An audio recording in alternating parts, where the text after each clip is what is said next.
So welcome to today's webinar. Thank you for taking the time to be here. As a participant, I don't think you get to see this, but we've had over 300 people register for the webinar, mostly from the UK, but also from further afield. So a warm welcome to all of you. It's really great to see so much interest.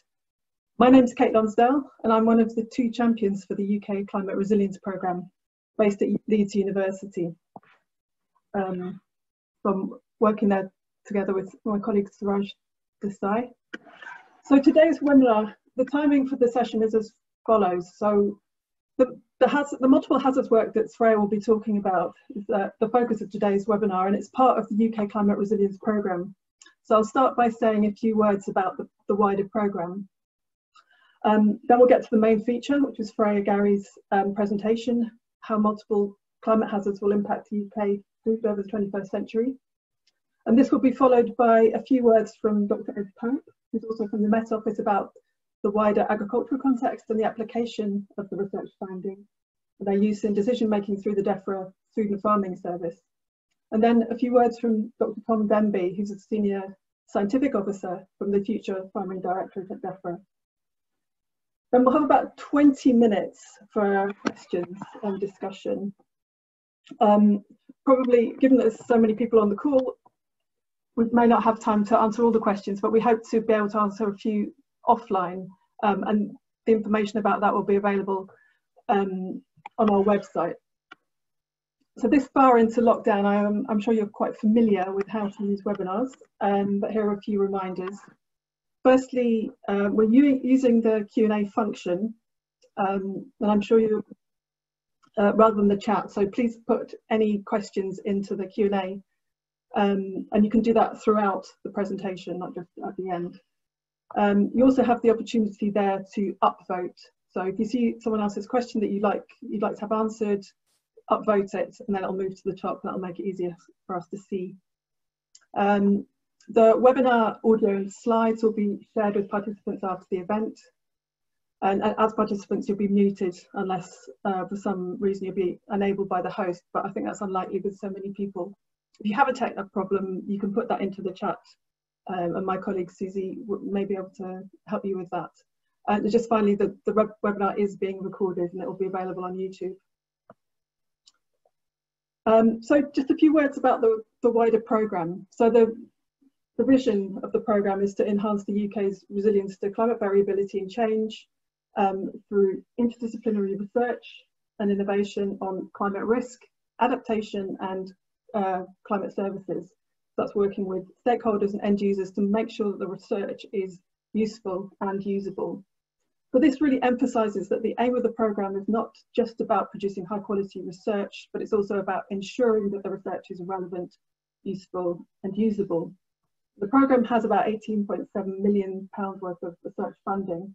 It's delivered by the UKCRP, managed by the Natural Environment Research Council on behalf of the Engineering and Physical Sciences Research Council, the Economic and Social Sciences Research Council, and the Arts and Humanities Research Council, and the Met Office.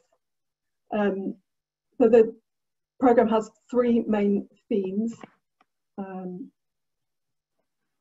these are firstly around understanding the climate-related risks, and this means linking information about climate hazards to information about vulnerability and exposure, systems that we're interested in, so communities, other structures and agricultural systems. Secondly, it's around using that information to manage climate-related risks through adaptation. And finally, about working with partners to co-develop climate services and bringing climate information into planning and decision-making. So the webinar today is focused very much on the first one, on improving our understanding of the climate risks to sectors in the UK, but it also touches very much on the second area about providing information to help people make decisions and adapt. So the programme's been running for about 18 months now, and we've got about 2 years left.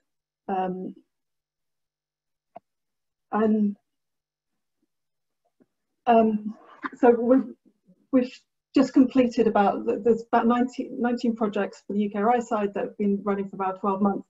And the inspiration really of the webinar series was to tell people about the findings of that initial set of research. So that's 19 projects in UKRI and a set of projects also from the Met Office, of which today's webinar is one. We've also, with the remaining 2 years, we've just announced £3.5 million worth of funding to a number of projects. So there's a grant for 1.8 million for Open CLIM, which is an integrated modelling programme, and that's to support the UK climate change risk assessment process and national adaptation planning process that happens every 5 years. So that's just starting now. And then we've got 2 other awards just recently awarded, and they're focusing much more on the governing of adaptation. So one set in sort of care settings, and the other is looking at water infrastructure in Hull. And there's lots of information on our website about these awards.